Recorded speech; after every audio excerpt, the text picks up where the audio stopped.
जय श्री कृष्ण बाळको हवे आपणे तमारी ચોપડીમાં તમે જોશો તો પાના નંબર 165 ઉપર વાંદરાઓના ચિત્ર આપેલા છે। એમાં 3 વાંદરા છે અને તમને 6 કેળા આપેલા છે। તો હવે આપણે 3 વાંદરાને 6 કેળા વેચવાના છે। તો તમે જોશો કે પહેલા આપણે એક એક કેળું આપી દઈશું તો પણ 3 કેળા વધશે। તો ફરીથી આપણે એક એક આપીશું એટલે 3 વાંદરાને કેટલા કેળા જશે? 2 કેળા જશે। અને જો 2 વાંદરા હોય અને 6 કેળા હોય તો શું કરીશું? तो फरीथी આપણે એમ કરીશું પહેલા એક કેળું આને એક કેળું આને એક કેળું આને એક કેળું આને તો પણ કઈ રીતે થશે? તો બે વાંદરાઓને 3 કેળા જશે। હવે તમે પાના નંબર 166 ઉપર જોશો તો એમાં હવે શું લખ્યું છે કે જો 60 કેળા હોય આપણે નાના નાના આપણે જો કે થોડા થોડા કેળા હોય થોડી થોડી સંખ્યા હોય તો આપણે વેચી પાડીએ પણ હવે 60 કેળા છે અને બે વાંદરાને વેચવાના છે તો આપણે આખો દિવસ ટાઈમ કેટલો બધો બગડે ને એક કેળું આને આપે એક કેળું આને આપો તો આપણે થાકી જઈએ। તો હવે આપણે શું કરીશું તેની એક શોર્ટકટ આપણે ભાગાકાર કરીશું। તો 60 જો બાળકો ભાગાકારની બે રીત છે આમ પણ તમે કરી શકો છો 60 ભાગ્યા 2 બરાબર પણ આમાં તમને જવાબ નહીં મળે કારણ કે તમને ઘડિયો આવડતો હોય તો જવાબ મળે નહીં તો મળે નહીં। તો આપણે હવે આ રીતે ઊભી રીતે કરીએ છીએ। હવે તમે જોશો 2 એકા છે તો 6 કરતા નાના છે એટલે આપણે એક એક સંખ્યા વડે ઘડિયો ચાલશે। તો 2 એકાનો ઘડિયો બોલીશું 2 એકા 2 2 દુ 4 2 તરી 6 તો અહીંયા આગળ શું આવ્યું 6। તો હવે અહીંયા મેં તમને શીખવાડ્યું હતું કે ભાગાકાર એ બાદબાકી છે તો 6 માંથી 6 જાય તો 0 અને ઉપરથી ઉતારી 0 બરોબર। પણ હવે આ 0 નો ભાગ ચાલશે નહીં तो 0 નો ભાગ ના ચાલે એટલે આપણે ક્યાં મૂકી દઈશું ઉપર। तो 30 દુ 60 એવું આવશે તો અહીંયા જવાબ શું મળશે 30।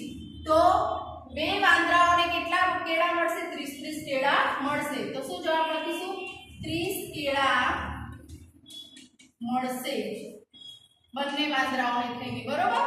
હવે શું કીધું છે જો 10 રૂપિયાની 16 નોટ હોય પહેલા તો આપણને ખબર હોવી જોઈએ કે 10 રૂપિયાની 16 નોટ કીધી છે तो पहला तो આપણે એનો ગુણાકાર કરીએ તો 10 * 16 तो કેટલી નોટો થશે કુલ 160 तो 160 રૂપિયા થશે। હવે શું કીધું છે કે તમારે ચાર મિત્રોને સરખે ભાગે આ જે 160 રૂપિયા છે 16 નોટો છે એ 10 રૂપિયાની વેચવાની છે। તો હવે મેં અહીંયા આગળ આડો ભાગાકાર લખ્યો છે 16 ભાગ્યા 4 કર્યા છે। હવે બાળકો જે એ 4 છે ને એને આપણે એનો ઘડિયો બોલીશું તો 4 એકા 4 4 દુ 8 4 તરી 12 4 ચોક 16 तो 4 ચોક 16 आए એટલે એનો જવાબ શું આવશે 4।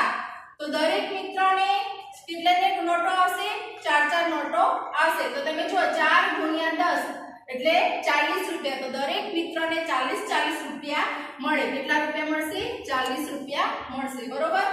હવે અહીંયા શું કીધું છે 5 મિત્રોને 100 રૂપિયા મળે છે તો દરેક મિત્રને કેટલા રૂપિયા મળશે? તો આપણે અહીંયા આપણે એ રીતે કરીશું 100 ભાગ્યા 5 પહેલા 4 મિત્રો હતા હવે 5 કર્યા છે તો આપણે 5 તો હવે આપણે કઈ રીતે આનો ભાગાકાર કરીશું તો 5 એકા 5 તો હવે શું આવશે જવાબ આની અંદર આપણને કેટલા મળશે? દરેકને કેટલા મળશે 20 રૂપિયા મળશે। કઈ રીતે 20 રૂપિયા મળશે? તો 20 * 50 100 શું આવશે 20 * 50 100 આનો ભાગાકાર આપણે ઊભો કરીશું તો તમને જવાબ મળી રહેશે। એટલે 20 * 50 કારણ કે જો 5 દુના 10 અને 0 લગાવી દીધું એટલે 20 રૂપિયા મળે એટલે 5 મિત્રોને 100 રૂપિયાનો આપણે ભાગ પાડીએ તો 20 રૂપિયા મળે છે। હવે અહીંયા આગળ હરિપ્રસાદ પાસે 30 મીટર દોરડું છે દરેક બાળકોને આપણે સમાન રીતે આપણે વેચવાનું છે તો 30 ભાગ્યા 3 કરીએ તો 3 એકાનો ઘડિયો બોલીશું તો 3 * 30 તો 10 મીટર દોરડું મળશે। એક એક બાળકને કેટલું મીટર મળે 10 મીટર તો 10 * 10 * 10 કરો તો પણ તમને 30 જવાબ મળી જશે।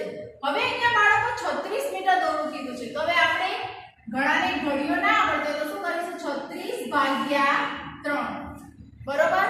હવે આપણે ઘડિયો બોલીશું 3 એકા 3 કારણ કે 36 કરતા 3 એ મોટા છે એટલે બે સંખ્યા આપણે એક એક સંખ્યા વડે આપણે ભાગ ચલાવીશું તો 3 એકા 3 હવે આ બેની બાદબાકી કરી દઈએ તો 3 માંથી 3 જાય તો 0 ઉપરથી શું ઉતારીશું છગડો તો 6।